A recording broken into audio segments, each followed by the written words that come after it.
तो क्या नई वाली एस क्रॉस में कुछ बदलाव दिखे हैं? हमने गौर से देखा पर हमें एक भी बदलाव नहीं मिला। और जो 2017 में फेसलिफ्ट आई थी, गाड़ी बिल्कुल वही की वही है। 10 स्लैट ग्रिल है, बहुत सारा क्रोम है, LED DRL है। और अगर आप 3 साल पहले वाली रिव्यू देखें तो आप यही कहेंगे कि क्या ये गाड़ी वही की वही है? हमें तो वही लगता है कि ये गाड़ी बिल्कुल बदली नहीं है। लेकिन इससे पहले कि मैं इसे एक अपडेट का अपडेट बताकर खारिज कर दूं, कुछ चीजों के बारे में सफाई देनी जरूरी है।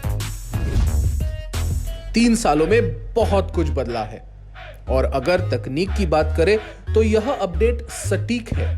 कंपनी ने यह वादा निभाया है कि कारें BS6 नियमों का पालन करें और ग्राहकों को कुछ ऐसे खरीदने का मौका दिया जाए जो उन्हें पसंद आए।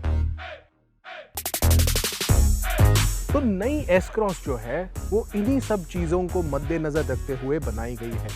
इसमें अभी डीजल उपलब्ध नहीं है। जी हाँ, पहली बार जब एस क्रॉस आई थी तभी सिर्फ डीजल इंजन में आपको मिलती थी और इसका फेसलिफ्ट भी आपको सिर्फ डीजल में मिलता था। लेकिन अभी ये सिर्फ पेट्रोल वर्जन में आएगी, यानी इसका दिल बदल गया है। चलिए फिर बात करते हैं सबसे जरूरी चीज की, जानते हैं कार के नए इंजन के बारे में।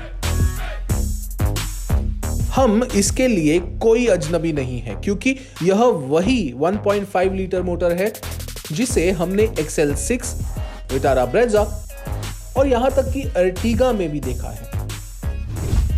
नई एस क्रॉस में आपको 1.5 लीटर पेट्रोल मिलता है और ये 103 bhp पावर आपको देता है। और ये पावर बहुत कम RPM से चालू होता है क्योंकि टॉर्क जो है वो जब आप 1600 RPM क्रॉस करते हैं तभी आता है। और इसका मतलब ये है कि आपको पहले से ही बहुत ज़्यादा पावर मिल जाती है गाड़ी में और इसे पुश करने के लिए भी बहुत मज़ा आता है। अगर आप ये सोच रहे हैं कि ये गाड़ी हाईवे पे और ट्रैफिक में कैसे चलेगी, तो मैं आपको एक सिंपल चीज़ बता देता हूँ। इसका क्लच बहुत लाइट है, गियर बॉक्स आराम से स्लॉट हो जाता है अपनी जगह पे, कोई दिक्कत नहीं आती और इसी वजह से हमें ये लगता है कि ट्रैफिक हो या हाईवे, ये गाड़ी आराम से उस पर चल जाएगी। इंजन के साथ स्मार्ट हाइब्रिड तकनीक भी दी गई है और यह एस क्रॉस पर स्टैंडर्ड है। कार में 2 बैटरियां हैं जिसमें एक लिथियम आयन बैटरी है और दूसरी लेड एसिड। इनमें ब्रेक का इस्तेमाल करके निकलती ऊर्जा जमा होती है और इंजन स्टार्ट स्टॉप और टॉर्क असिस्ट में मदद करती है। लिथियम आयन बैटरी में जमा हुई ऊर्जा एक्सेलरेशन के दौरान काम आती है और इसीलिए जैसे कि हमने पहले कहा, कार चलाने का मजा बढ़ाती है। कार जमीन से काफी ऊंची है और यही एक वजह है कि मारुति सुजुकी ने इसे एक SUV कहा है। हालांकि मैं अभी भी यही कहूंगा कि ये क्रॉस ओवर है। पर मैं कुछ भी कहूं, ये गाड़ी हर एक गड्ढे से बहुत आराम से जाती है, यानी इसका राइड क्वालिटी बहुत ही अच्छा है। आप अगर बड़े गड्ढे हो, मुंबई की आपने तो देखी होगी दशा क्या हुई है हमारे रास्तों की, तो आपको ये पता चल जाएगा कि छोटे मोटे जो गड्ढे हैं ये वो आराम से झेल पाएगी। लेकिन अगर जो बड़े खड्डे हैं वो थोड़ा सा अंदर कैबिन में थोड़ा मूवमेंट होगा, बट इसके अलावा ये बहुत आरामदेह है और चलाने में भी बहुत मजा आता है। इस इंजन ने एस क्रॉस को ड्राइव करने के तरीके को यकीनन बेहतर बनाया है। साथ ही कार में फीचर्स भी पहले से कुछ बढ़ गए हैं। यह टॉप एंड वेरिएंट फीचर्स से भरा हुआ है और इसमें रेन सेंसिंग वाइपर्स और क्रूज कंट्रोल के अलावा बहुत कुछ है।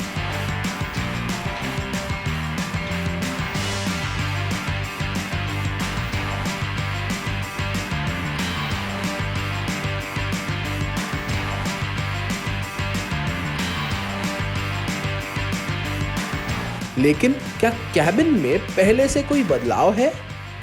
2017 की जो फेसलिफ्ट आई थी और इस गाड़ी के कैबिन में कोई अंतर नहीं है। एक बड़ा बदलाव जो आया है वो इस टच स्क्रीन इंफोटेनमेंट डिस्प्ले का है। 7 इंच का स्मार्ट प्ले स्टूडियो, और इसमें आपको एप्पल कारप्ले, एंड्रॉयड ऑटो ये मिलेगा। नेविगेशन आपको डायरेक्टली एप्पल कारप्ले या फिर एंड्रॉयड ऑटो से मिल जाएगा, यानी काफ़ी फीचर रिच है। पर अगर आजकल की अगर आप बात करें फीचर्स जो चाहिए होते हैं लोगों को गाड़ियों में, तो सनरूफ एक है जो बहुत अट्रैक्टिव हुआ है, और दूसरा वायरलेस फ़ोन चार्जर, ये भी बहुत अट्रैक्टिव हुआ है।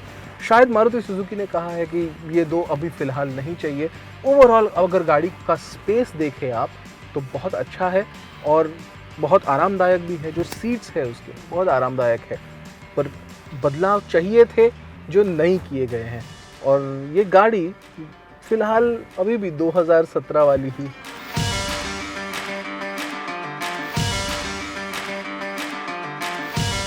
हाँ, पिछली सीट पर एसी वेंट्स की कमी जरूर खलती है।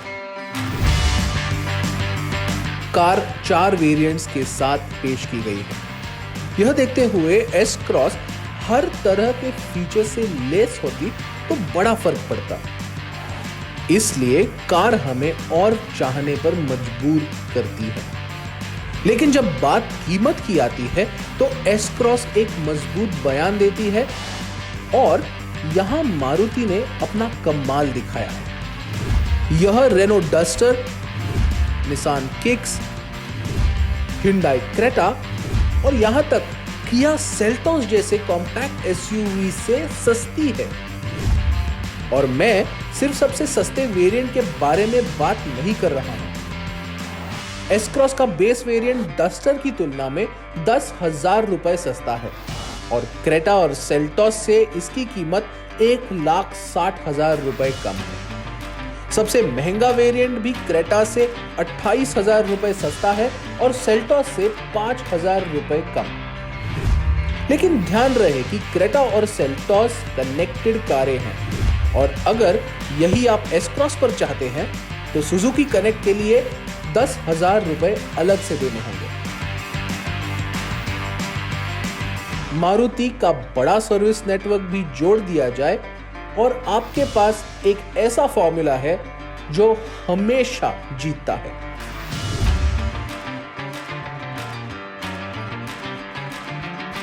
फीचर्स को अलग कर दे तो एस क्रॉस पेट्रोल में और कोई कमी नहीं है, क्योंकि हम जानते हैं उस मामले में यह और बेहतर हो सकती है।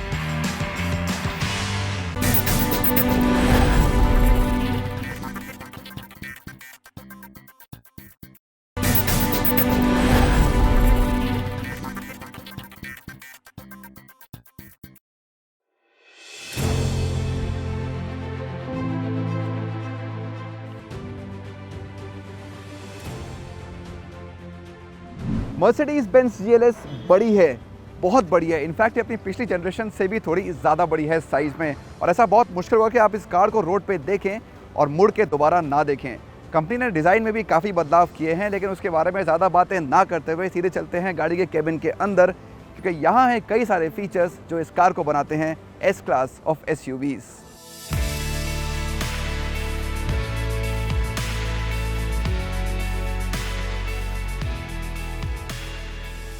कैबिन के अंदर का डिज़ाइन छोटी GLE SUV से मिलता जुलता है और काफ़ी खूबसूरती से तैयार किया गया है। इस बढ़िया इंटीरियर में पहली चीज़ जो आप देखते हैं वो 2 बड़े 12.3 इंच के डिस्प्ले हैं जो साथ लगाए गए हैं। इंस्ट्रूमेंट कंसोल और टच स्क्रीन इंफोटेनमेंट सिस्टम एक यूनिट का हिस्सा लगते हैं।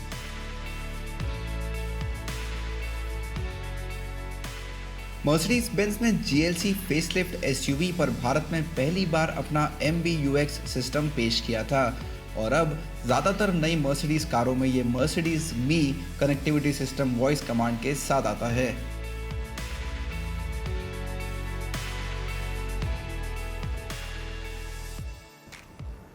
मर्सिडीज बेंज के इस कार में लगे MBUX सिस्टम को इस्तेमाल करके आप गाड़ी को वॉइस कमांड्स के थ्रू काफ़ी चीज़ें करने के लिए बोल सकते हैं, या यूँ कहे कि अपने इशारों पे नचा सकते हैं। इसके अलावा अगर आप गाड़ी से बाहर खड़े हैं और आपको गाड़ी में कुछ फंक्शंस कंट्रोल करने हैं तो वो भी आप मर्सिडीज मी ऐप के थ्रू कर सकते हैं, मिसाल के तौर पर अगर आपको जियो फेंसिंग करनी है, गाड़ी के लिए बाउंड्री सेट करनी है कि गाड़ी इस एरिया से बाहर ना जा पाए, या आपको गाड़ी की एग्जैक्ट लोकेशन पता करनी है, वो भी आप ऐप के थ्रू कर सकते हैं। साथ ही साथ विंडोज़ को रोल अप या रोल डाउन करना है, या सनरूफ खोलना या बंद करना है, वो सब आप इस ऐप के थ्रू अपने फ़ोन से कर सकते हैं। बहुत मुमकिन है कि ये एक ऐसी कार है जहां मालिक अपना ज़्यादातर समय दूसरी रो पर बिताएंगे, और अगर ये खुद को एस क्लास ऑफ एसयूवी कहने लायक समझती है तो कैबिन की मध्य पंक्ति में शानदार आराम मिलना चाहिए। और हाँ, अगर आपको या किसी बुजुर्ग को लगता है कि एसयूवी ज़मीन से बहुत ऊंची है तो आप इसकी ऊंचाई कम भी कर सकते हैं ताकि गाड़ी में जाना और बाहर आना आसान हो जाए। मर्सिडीज बेंज GLS की सेकेंड रो में आपको मिलेगा बहुत ज़्यादा आराम। सीट्स बहुत बढ़िया हैं, बहुत आराम देती हैं, और इनको आप इलेक्ट्रॉनिकली बटन दबा के एडजस्ट भी कर सकते हैं, रिक्लाइन भी कर सकते हैं और आगे पीछे भी कर सकते हैं। साथ ही फ्रंट सीट को भी एक बटन दबा के यहाँ पे आप आगे पुश कर सकते हैं, तो आपको मिलेगा एक्स्ट्रा लेग स्पेस। इसके अलावा AC वेंट्स की यहाँ भरमार है, 2 यहाँ सेंटर में हैं, एक आपके लिए बी पिलर पर है और एक ऊपर रूफ पर है, तो हर जगह से आपको बहुत ज़्यादा हवा मिलने वाली है। क्लाइमेट कंट्रोल तो है ही।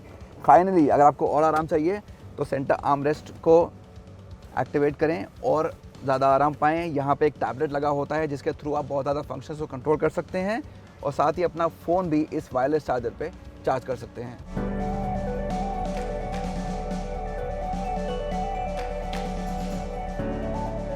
GLS के कैबिन में 64 रंगों में शानदार लाइटिंग मिलती है, और यदि आप अपने फ़ोन पर काफ़ी समय बिताते हैं तो कार के अंदर कुल 11 C टाइप के USB पोर्ट मिलते हैं, लेकिन उनका उपयोग करने के लिए आपको किसी प्रकार के अडाप्टर की आवश्यकता होगी।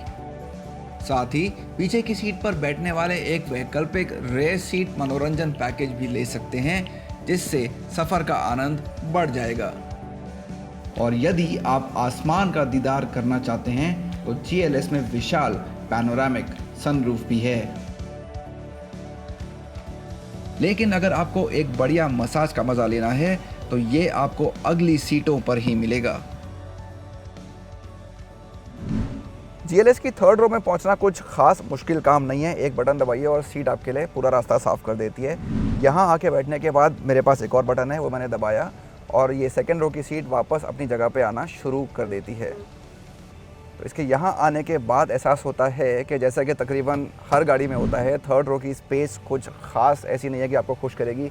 बच्चे यहाँ पे ज़्यादा खुश रहेंगे, लेकिन अच्छी चीज़ें हैं वो ये हैं कि मेरे पास अपना एक पर्सनल AC वेंट है यहाँ पे, और USB चार्जिंग पॉइंट्स भी हैं, तो थोड़ा सा कंफर्ट देने की कोशिश की गई है इस GLS SUV के थर्ड रो में।